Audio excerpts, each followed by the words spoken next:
Literally earlier this month, my divorce came through, but it was 3 years ago that I left my ex-husband of 20 years and applied for my divorce.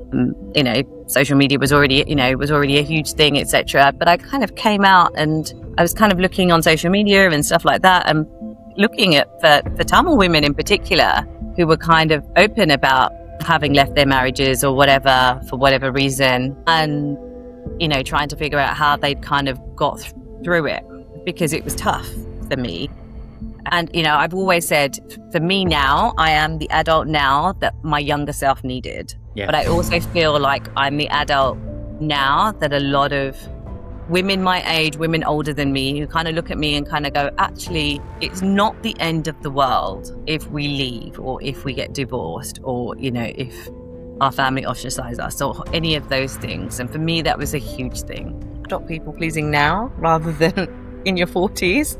Just go out and live your life, because that's what everyone else is going to do. And you'll be today's gossip and then someone else will be tomorrow's. And my biggest thing is always, no one else is paying your mortgage. No one else is paying your rent. No one will even buy you tissues when you're crying. So just go off and do what you need to do. The Nachatiram actually means star in Tamil, because it started off with every child is a star. I think in every culture, but obviously I saw it a lot in the Tamil culture especially, was so many of our parents, they get scared when they realize that their child has special needs. They don't know what that means. They don't know how to cope with it. I met loads of parents who go to me, I've taken my child to India or I've taken my child to Sri Lanka and I've spent thousands of pounds of money on, all these different treatments, and they're not better. You're blessed to have a child with autism or ADHD because they see the world in a completely different way. And my thing is always, how do I help you see your child in the same way that I would see your child? Hi, everyone. Welcome back to another episode of Zen and Now, a podcast where we explore the stories that shape who we are. Today, I'm joined by Suja, founder of Nachatiram? Nachatiram, yeah. Nachatiram? Got it right. Nachatiram, CIC, an organization supporting South Asian families navigating the SEN system in England.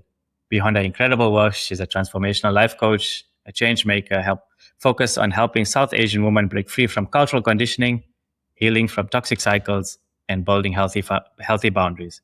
It's an honest conversation about resilience, hope, and how to use your story to make a difference to the lives of others. So let's get into it.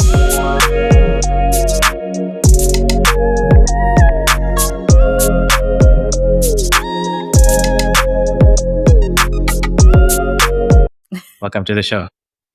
Thank you very much for having me, Kishen. You're welcome. How's your day been? Weekend, all good? Weekend was really good. We've had the back end of the heat wave. So last Friday was very, very hot, and England is just not built for the heat. And so our school ended up having 3 days off. So kind of going back today was slightly painful because it's still very hot in the building. Yeah. And I kind of walked in and I was like, oh, okay, cool. This is not good. I believe that most of Europe is kind of struggling with that.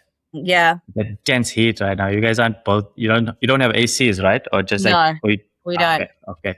And I think that's where the issue lies, because obviously, I guess global warming now means that this is going to be the norm kind of going forward. I was like, we're going to need to figure out this AC situation soon, because otherwise we're all going to get very, very cranky. I'm going to get very cranky, first of all. Okay, I'm not going to complain too much because over here in Canada we have the AC system, yes. Even though we don't put it on in our condo, but generally, thankfully, we have places where we can just like cool down, and so very thankful for that. Your houses are built to be able to kind of cope with the heat, right? Yeah. Because ours are like made from. I was reading the other day that they're made from red brick, which is what's actually used in like Italian like ovens. So that's the kind of brick that's used to keep the heat in, because obviously right. we're just used to the cold, we're not used to the heat. And so right. Yeah, no, it's a topic for another day, global warming. And with someone So else let's, much more kind of au fait with yeah, this. for sure, for sure. Well, let's get into it. About who's Suja outside of work. Who's the person that's when you're not concentrating on advocacy. Who's Suja outside of work. I feel like Suja outside of work is always focused on advocacy, whether it's for myself, whether it's for my Tamil parents, whether it's for other women. I am kind of very big nowadays on speaking up and getting either my voice heard or other people's voices heard. Technically, apart from that, I am a mum to 2 boys. Although, well, I say 2 boys, they are young men. Well, Dino is 21 and Hash is 17, nearly 18. My other half does stand-up comedy. I've actually done stand-up comedy with her a few times now. Brilliant. So I love movies, but majority of my life and my time goes on advocating. Yeah, it goes on advocating for those around us and for those maybe less inclined to speak. Right. Yeah, it becomes part of you, and it becomes your. It does. It your becomes identity. Yeah. Yes. Yeah. Kind of becomes like just kind of wrapped up in everything that I do. It's And meant to at be the beginning, I kind of really struggled because I was like, am I advocating for women who have kind of gone through, similar things to me? Or am I advocating for the parents who have children with special needs and the children? Because my actual like career background is special needs and I'm a teacher by trade. And the advocating for women kind of just came about through my social media. And then I was just like, actually, this is just who I am. I can't pick and choose who I advocate for in that aspect. So I just kind of advocate for all. Yeah. Why the strong need for advocacy? Is somebody who's listening to your story for the first time? They'll be thinking, okay, why is she so into advocacy? So literally earlier this month, my divorce came through. But it was 3 years ago that I left my ex-husband of 20 years and applied for my divorce. And at the time, I kind of, so bearing in mind it was 2023,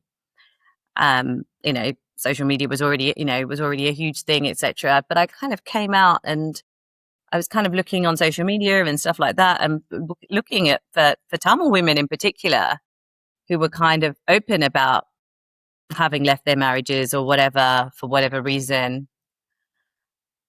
and trying to figure out how they'd kind of got through it, because it was tough for me. Just kind of like the whole leaving and the being kind of put aside by your friends and family, etc. And I was just like, surely there must be other people that have gone through this. And I was like, there wasn't, or there were, but those who were very openly honest about their divorce journeys or their separation journeys it was very, very few and far between. In fact, to this day, I don't think I know one who is like so open that will kind of turn around and say, do you know what? Yes, I was married, and yes, okay, this was okay, but actually the rest of it was absolutely not great. Right. I think for me, the reason I kind of went into advocacy for the women in particular was I just wanted to be there for someone when they needed them. And, I've always said, for me now, I am the adult now that my younger self needed. Yeah. But I also feel like I'm the adult now that a lot of women my age, women older than me, who kind of look at me and kind of go, actually, it's not the end of the world if we leave or if we get divorced or, if our family ostracize us or any of those things. And for me, that was a huge thing. Yeah. Sorry that you've had to go through this. I can feel that pain and how much of it actually takes out of you, because a lot of people are currently in that moment, like you said, I can attest to that because, when you go through those moments, you feel alone. Like you feel like you don't have anybody that you can resonate with. On Yeah. Yeah, we can resonate with, say, people from around the world, but it's not when you resonate with somebody that you actually know personally. It just has a deeper effect on you, so to Yeah. speak. Yeah, I'm saying it. Or That's even where. just That's how someone. you felt. Is that how you felt? Because I felt that way. If I could resonate with somebody I knew personally, it wouldn't have been. It would have been a little bit less of me being afraid to say, "Hey, I need help." It would have been far less daunting. It would have Yeah. been far less daunting because, it's especially as a woman, especially, as a South Asian woman, the prospect of divorce is frowned upon, and you're pretty much told that, you're not going to survive if you leave. And I had been married since I was 19 years old, so, I genuinely did not know. I would always say I'd spent longer with my ex-husband than I did with my parents because, I spent 20 years with my ex and 19 with my mum and dad. And so for me, that always kind of resonated in my brain. And whenever I did speak to those around me and kind of said, I'm thinking about leaving or whatever, it was always, but what would you do? You're not going to be able to survive. You're not going to be able to do this. And so there was no roadmap. There was no one turning around and saying, actually, Suja, it'll be fine. Like, you're going to survive. You're going to be able to do X, Y, Z. It's not the end of the world. Yeah. You're gonna have. Let's be honest. You're gonna have those moments where there's self-doubt. All the ugly thoughts come to your mind, All and the time. All that's the normal. time. And I think people who actually are in their moment right now and they're feeling like they want to leave but they can't because of X, Y, and Z. Yes, it's gonna get messy. You have to be honest with them. Like when they come to you, it's gonna get very ugly. You're gonna have moments where you're thinking, "Oh, am I doing the right thing? Am I not doing the right thing?" But your heart and gut will tell you Yeah. whether you're doing the right thing or not. And if 100%. that's all it is. And a lot of the time people want the sugar coated stuff side of it. But honestly, when you give it to them straight, it kind of, they would not like it in the beginning, but it's once the noise subsides within your own mind and in your own body and you process it makes a lot of sense. Yeah. No, you're right. People do want sugar coating. Fortunately, in our culture, it became much less sugar coating and more like chili coated the whole thing. No. I was like, they went to the other extreme, and I was like, I'm sure it can't be that bad. And chilies is abundance in our homes, right? Yeah, exactly. I was like, really? Is it really that bad? Like, what's going on? But why though? Why do we feel? Why does it say it's so bad? What is the reason? We're still trying to ask it, but nobody will probably give you that answer, right? Because they themselves don't know. It's just, it's not bad. It's not bad. It doesn't have to be. No, I think that's less. Maybe, obviously some parts of it is cultural, but there's also a lot of the generational things, right? When we go back to our grandparents, for example, our grandparents probably married for money and for respect and for, just because they had to. Yeah. And you know what I mean? Yeah. Whereas our generation, our kids' generations, there's a lot more that we're expecting.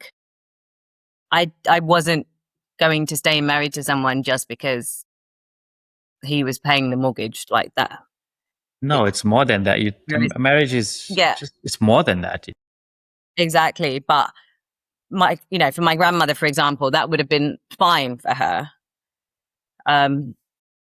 So I think it's very generational. But obviously for South Asians, I think there is a definitely a cultural thing as well, especially from back when, if you're on your own, then, God knows what they'd call you if you're a single female in your 30s and 40s. Yeah. What are the men going to try and do? And yeah. In terms of a South Asian household, we get brought up with certain values and certain beliefs, practices.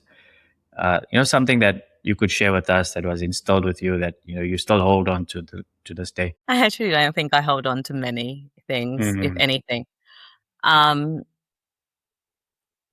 I think the way I see it is, when I left my marriage, and to this day, I feel quite angry and hurt by what supposed friends and family did.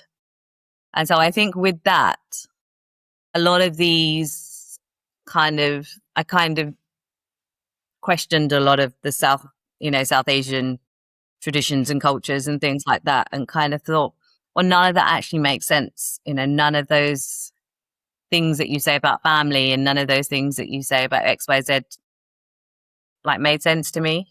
Yeah, it kind of destroys that part that you Yeah, thought you knew, and you kind of have to like rebuild yourself now and try and create exactly. your Because own.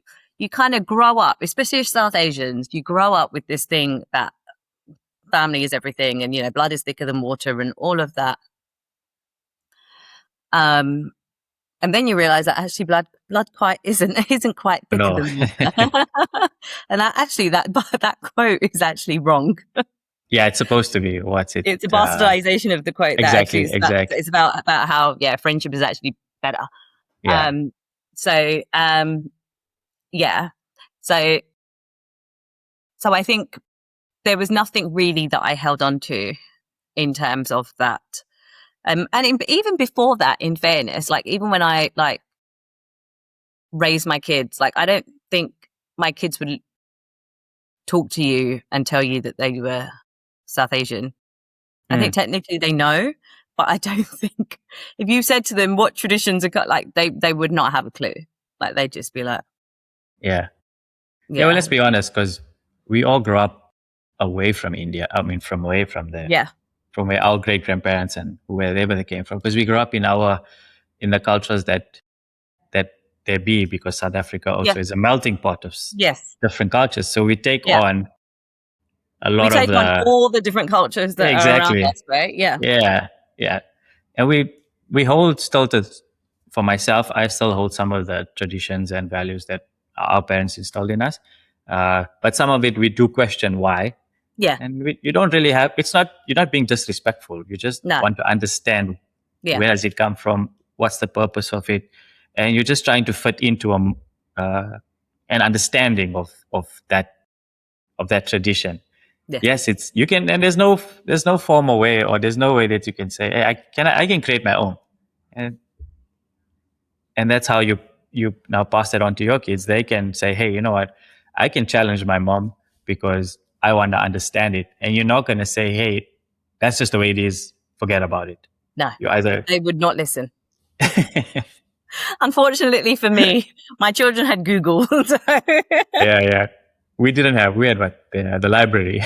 yeah, exactly. And by the time we remembered and went to the library and asked, and even then I'd come back home and I'd tell my dad, and my dad would be like, but I told you that Yeah, this was the answer. So therefore there was no questioning my dad. Whereas with both my children, they'd be like, but Google said this was the answer, Mom. And I'd be like, oh, no. and we have to learn from each other. Parents and kids learn from each other. It's Yeah. not just the one way is the best way or the right way. Yeah. And do you feel like especially in our cultures, that's a lot that happens, is that mainstream, okay, the dad is the edge of the sword, and whatever he says or points to is, or whatever it is right. He definitely raised us to try and think that way. It was Okay. very much like, my dad was very much one of those people. It'd be like, if I call you, you have to be like right in front of me right now type person. But he also raised us with a lot of love, and I'm the oldest of three girls. But we were also a very secular family. So it was literally just me, my mum, dad, and two sisters. Like, even though we have loads of extended family, we spent a lot of time just the five of us.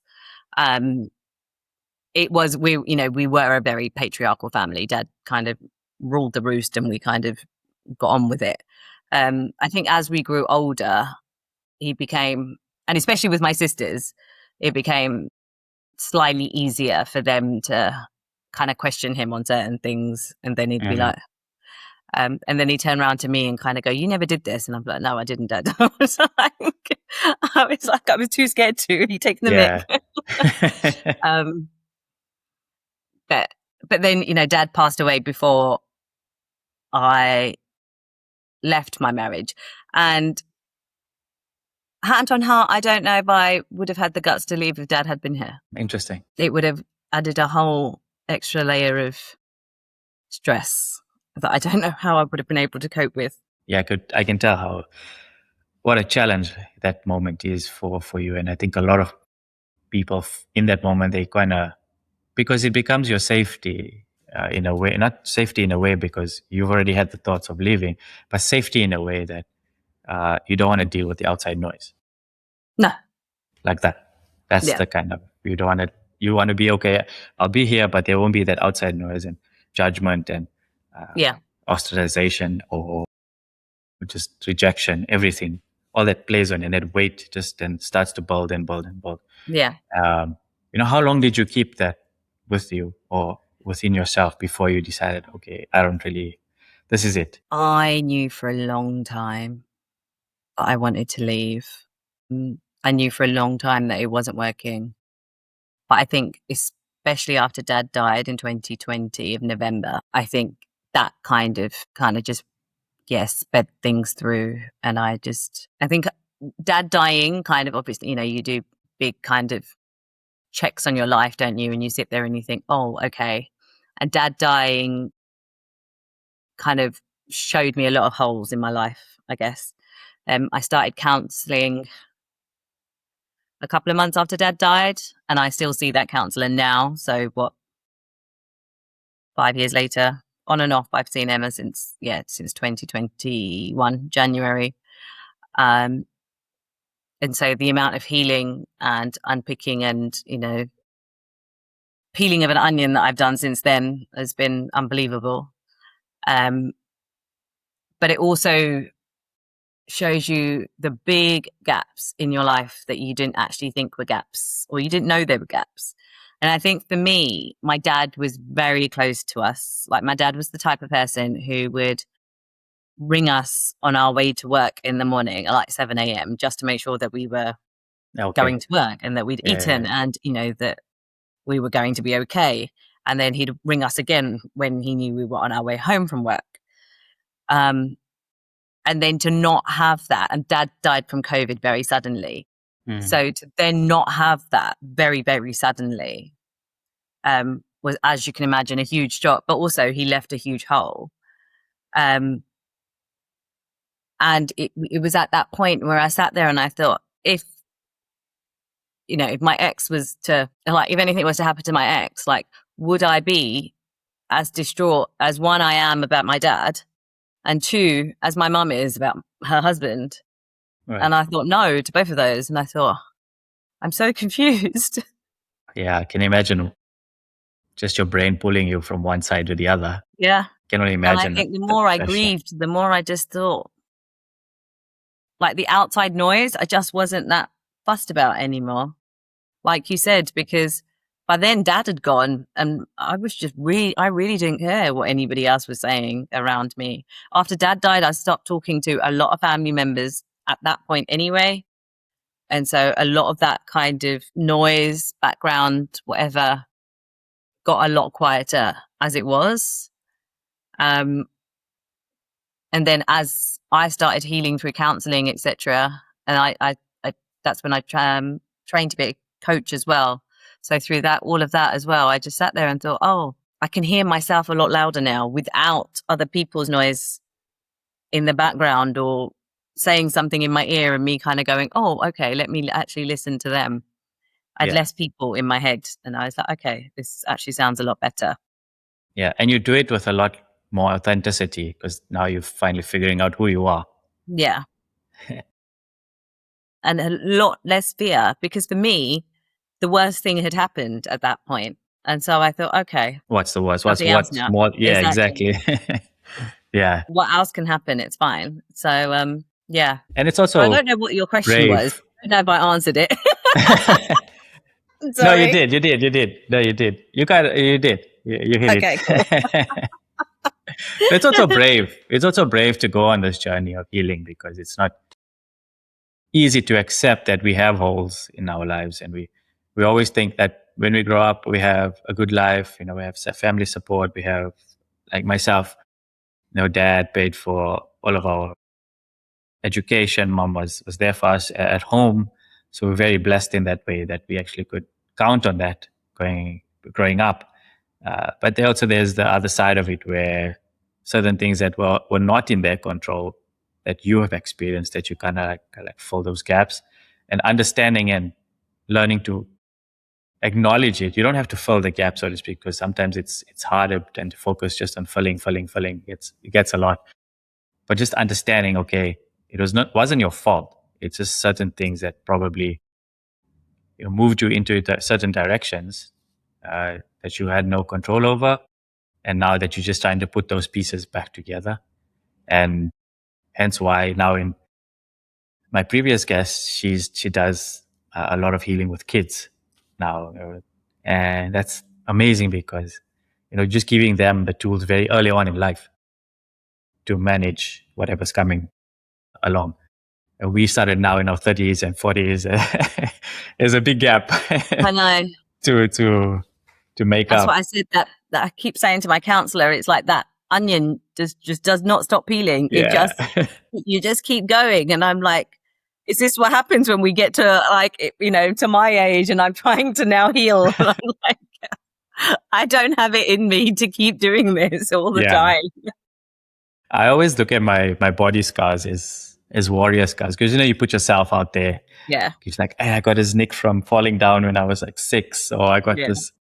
You look at it just, proudly, and we should look at our inner scars like that too, proudly, when we get to a place where we are feeling safe again, and look at them and say, hey, you know what? I've been through the war, I've been through the fight, and I can look at it now proudly and wear it with pride as well. It's similar to like your separation. You not saying you wear it with pride, but you wear it as a adoration to say, hey, I took a brave step to do something that to make me happy going forward. And on the other side, he could also find, or a partner could find, his happiness now going forward, whatever it may be. And yes, it didn't work. And that's just the way things are in life. It's difficult to accept in a moment, right? Especially also like our Asian communities, we're so connected. Yes. And it's everybody knows everybody, and somehow it gets to this auntie's ears or that uncle's ears.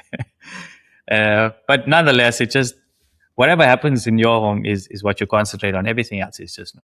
Yes. Yeah, definitely. Yeah. Yeah. I've made my peace with that one. Like I said, I stopped talking to a lot of my family when Dad died, and then stopped talking to the rest of them pretty much when I separated. And it's. Do you mind if I ask you?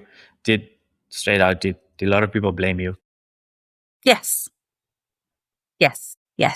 Because one, they thought my ex was amazing, and 2, because of financial situations, etc. My children wanted to stay in the house that they'd grown up in, and I couldn't afford to stay in the house that they'd grown up in.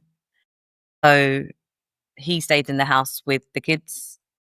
So even though my kids were 14 and 18 at this point, and it was not a choice that I would have made if I had the finances. Do you see what I mean? But it was, you're leaving your children. And that really hurt more than anything else, because I thought those who knew me as technically my family should have done, for them to turn around and say, you're leaving your children, when I have done nothing but be there for my kids right from day dot. That was really heartbreaking for me. And I think that was when I kind of just thought, do you know what, like this. But yeah. So I think that's when I was kind of like, okay, no, it's cool.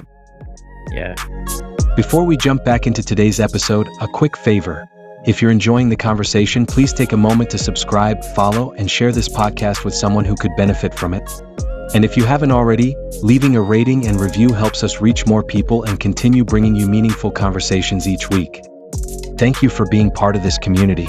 Now let's get back to the episode.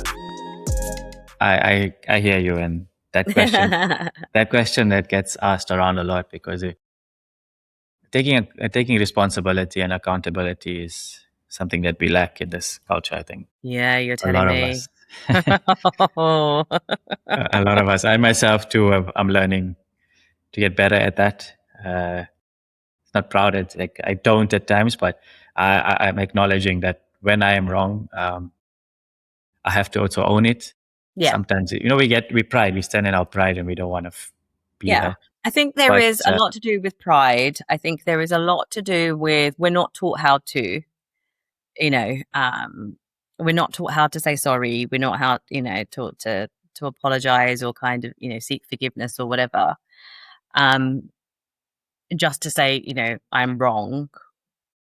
It's not something that we're taught to do. And also that I think we're also scared of conflict as well. Like if I was, do you know what I mean? If I were to turn around and say something, then, like what's going to happen? Are they going to beat me up? Or, Mhm. So I think there's that huge thing. But yeah, I think like you, accountability for me has become a huge thing recently. I mean, like over the years, obviously, as I've gotten older, it's become more important.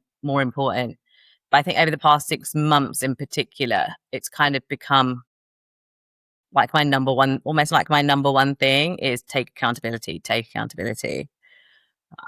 Whilst And being kind to yourself too, not just totally, harsh on yourself. You don't have to always be like, yes, I'm wrong and I'm just bad, because a lot of time we go down that route. Yeah. It's not always just me taking. The thing is, I get mad when other people aren't taking accountability. Yeah. And You then take accountability for your actions. That's when it then takes a toll on me, because then I sit there and think, we know this. Not everyone are built to take accountability. Not everyone will take accountability for what they do. And I think technically, even though I know that, I'm still expecting people to take accountability. And then I'm just looking at them and getting incredibly frustrated with people. And that's happening. That happens to me everywhere. Like even in the workplace, like literally I'd be watching TV and I'm like, they haven't taken accountability. And like, well, what is going on? And I get so mad. So I know that's probably something that I've got to deal with right now. Now, as long as we're acknowledging it, and in fact, that's where I think where our growth starts, is learning firstly to acknowledge that's where I need to improve. It's not like we have it all figured out. That's just something that along the journey, you kind of figure out, okay, these are like my negatives or the things that I need to work on. And then there's also the positives that come out, that things that you are doing well, that you can even do, that get better and better and better and better. Yeah. And these are just the things that you also have to focus on while on that journey. And that's where it becomes, for me, it's now like every day. It doesn't feel like it's work.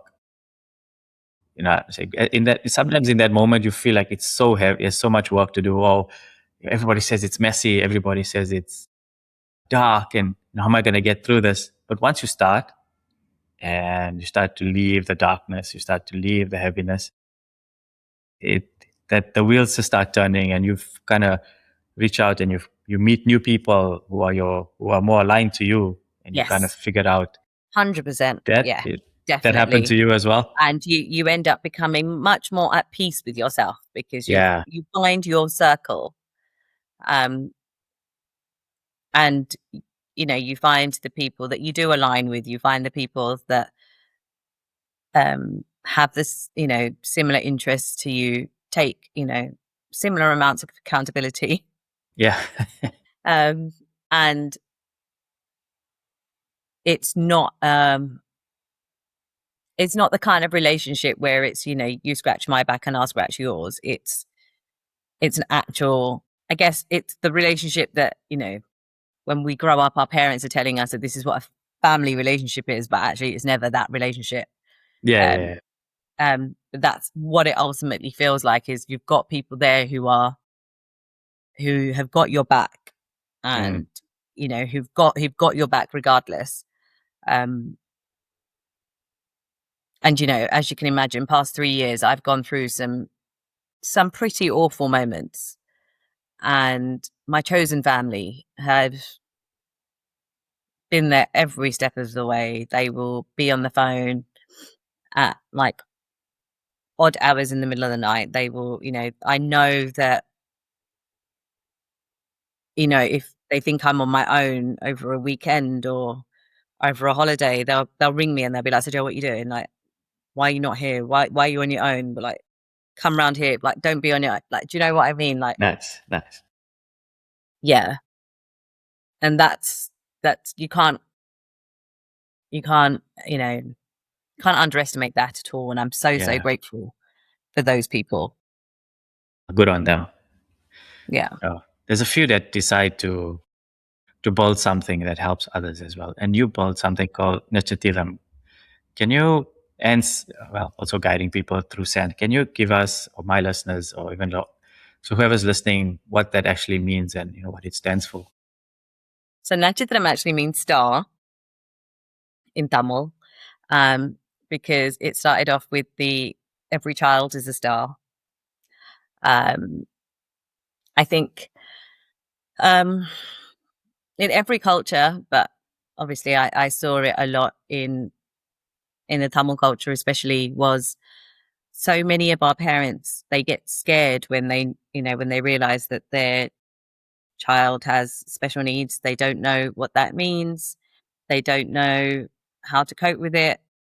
I met loads of parents who go to me, "Oh, I've taken my child to India, or I've taken my child to Sri Lanka, and I've spent thousands of pounds of money on, all these different treatments, and they're not better."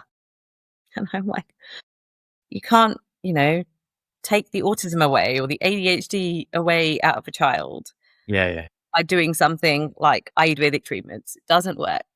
And my big thing is always, I said, you're blessed to have a child with autism or ADHD because they see the world in a completely different way. And my thing is always, how do I help you see your child in the same way that I would see your child? And also, because I teach special needs, unfortunately, I don't know what the system is like in Canada, and I don't know if you know what the system is like in Canada in education-wise. But here, even though we have special schools, and even though we have a government that pays for these special schools, etc., what that actually means is everyone passes the buck. So the local authority, which is like our local council type thing, they will give the school the money, and they will say, right, we're giving you this much money to pay, and you have to look after this child.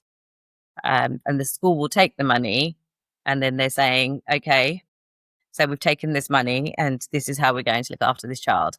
And there's always a mismatch between what the child wants and what the child is getting. And child is, what the school is saying that the child is getting and what the local authority thinks the child is getting. And so that happens in every school for every child and every local authority. What I found, obviously, with our Tamil parents and now South Asian parents, is because of the language barrier and the cultural barrier, our parents don't know how to advocate for themselves because they don't know that the schools aren't doing what they're meant to be doing, or the local authorities aren't doing what they're meant to be doing. They all thinking, like it's in Sri Lanka, or, if I go and speak to the headmaster, then he'll go and sort it out for me. That's pretty much what happened, back home. That's not here. That's not what happens here. Exactly. And they bless my parents. They'll go, I spoke to the teacher and the teacher said they're dealing with it. And I said, yes. And when was that? And then they'll look at me and they'll go, about 3 years ago. And I said, yes. And has anything happened? No. And I'm like, okay, right. And I'm like, right, okay, so we need to strip back. We need to start getting emails in place. We need to make sure, and kind of teach them ultimately how to advocate for their child, and advocate for themselves. And I always say, I said, I know you guys don't want to fight because it seems like fighting is not the right thing to do. But here, in England, with any child, with any language, it's always he who shouts the loudest gets the biggest, and I've always said this. You always know the children with like the most kind of therapies and things are the ones whose parents are really, really involved. They know the law, they know the people, and they know who to write letters to and emails to at the time. And they're the ones who get everything that their child needs. Our parents don't have that. So Nachatiram kind of just came out of that. It does feel sometimes that I do nothing but fight. And sometimes that in itself becomes tiring because Yeah, for sure. Can imagine. And sometimes I will just go, no, I'm not doing anything this week because I genuinely just don't have it in me. But then, then a parent will ring me and I'll think, oh, I have to kind of get back into this. Yeah, we'll circle back to that moment, just you and how you take care of yourself. But I also wanted to ask you something between the gaps of, say, our parents' generation and the new age parents. Is that gap of understanding closing, like what your child needs, and you're getting more involved and taking a little bit more responsibility for it, or not? So a lot of the parents who I deal with through Nachatiram are parents who have come straight from Sri Lanka. So in terms of them and my parents, there's not much difference. Do you see what I mean? Yeah. They came from Sri Lanka, they had children here, but they've literally only been here like 10 years or so. Right. They've had children here. They don't understand the language. Okay. I know a few parents who have come and a bit earlier and, have come to me with very little kind of support that they've wanted in a particular field. But the people that come to me for like intense work are the ones who basically need me to write their emails for them and right. Go attend meetings with them because it's the language thing. And say English speaking Sri Lankans or Tamil that come to you as well, because I'm pretty sure you accept. There's Tamil speaking Sri Lankans come to me more. Yeah. Okay. I see where the gap is now. It's still the same ideologies and some similar upbringing factors that come into play, and you kind of like helping them bridge that gap. But yes, you can see when there's progress, you probably see that the progression coming from these parents, because there's a willingness to do it as well. Yes, there is. Yeah. I mean, like, there are so many, like, my parents are absolutely like fabulous, the ones who come to me, and they will literally, ring me and they'll say, just do what you can for my child. But then I think what upsets me the most is so many of them are on their own, in the sense of they don't have a support system. They don't have, or I don't know if they don't have, or they feel like they don't have someone that they can go to speak to about their children. So if something's happened at school, etc., I'll be the person that they ring. Because at least they have, at least they have that, that contact to reach out to. But it's that thing of, you don't have like a family member or a friend that you can go to and say, oh, this has happened at school. And bearing in mind, Nachatiram has been registered for less than 2 years. So it's that thing of how many kids have kind of fallen through the cracks. How do you take care or keep your mental health, physical health, in that posture or strength to keep going for others? Well, I don't think my physical health would agree with any of what you've just said. I have fibromyalgia, so my physical health is not the best, in fairness. It's caused by trauma and stress. So I obviously hold on to a lot of it. And earlier this year, due to another stressful incident, my meds actually got increased.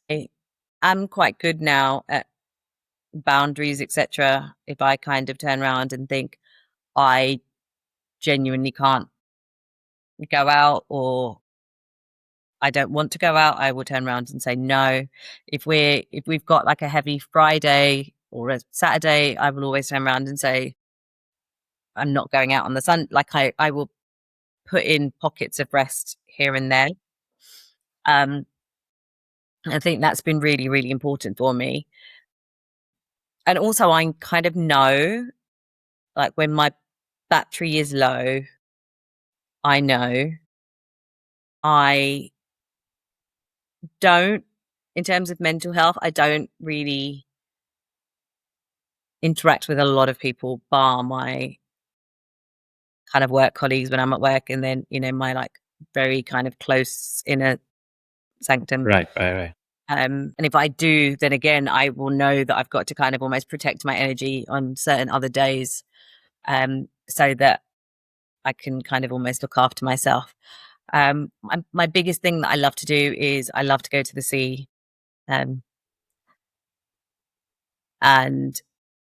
when Dad died, he was scattered in the local seaside, about an hour away from here. So sometimes I'll be like, I just want to go see Dad, and so literally drive up to the coast. Nice. But yeah, I think for me, it's very much just spending time with my kids, spending time with my other half, with the dog, spending time with good friends. And in terms of physical health, I'm drugged up a lot, unfortunately. Mm. I have been looking into reformer Pilates, because apparently that was kind of made for people with fibro and with arthritis. So I was like, oh. But I haven't kind of got into that yet. I was just like, let school finish and then I can think about this on a nice day. Yeah, no, because you take on a lot of energy, and a lot of people kind of want you just to be there for them, but you also need that somebody for Yes. you, end of the day.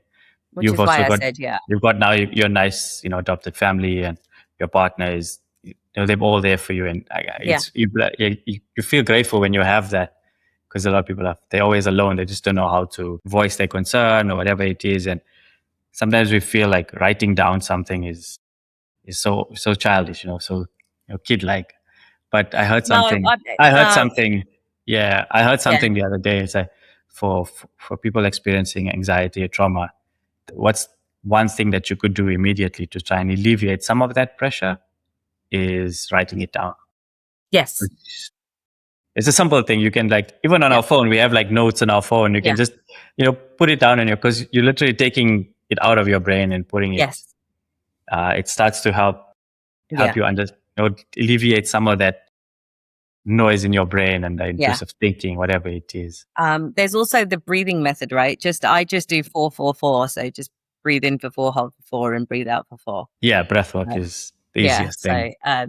So just kind of do that. And sometimes I just do that just to kind of remind myself of where I am as well, and just kind of slow everything down. But yeah, I do, like I said, boundaries for me is really important. And I think that in itself kind of alleviates a lot. Like when I know I'm getting overwhelmed, I kind of just go, right, I've got to step away. I'm not coaching at the moment. Actual life coaching I stopped doing, just because Nachatiram was taking off so much. I was like, I can't do both because it was taking so much out of me. Yeah. I said, right, I've got to stop this. So, that there was that. So it just became one of those things. So it's just kind of knowing, I think, for me, that there are times I'm just going to be overwhelmed, and sometimes I don't think I've replied to so many people that messaged me on my birthday, because there were so many messages, but the idea of responding to everyone was just so stressful, and I just haven't got through it yet. Yeah. So I'm the same, because we want to be grateful. We want to be thankful that we get, because they've taken the time out of their day too. Yeah.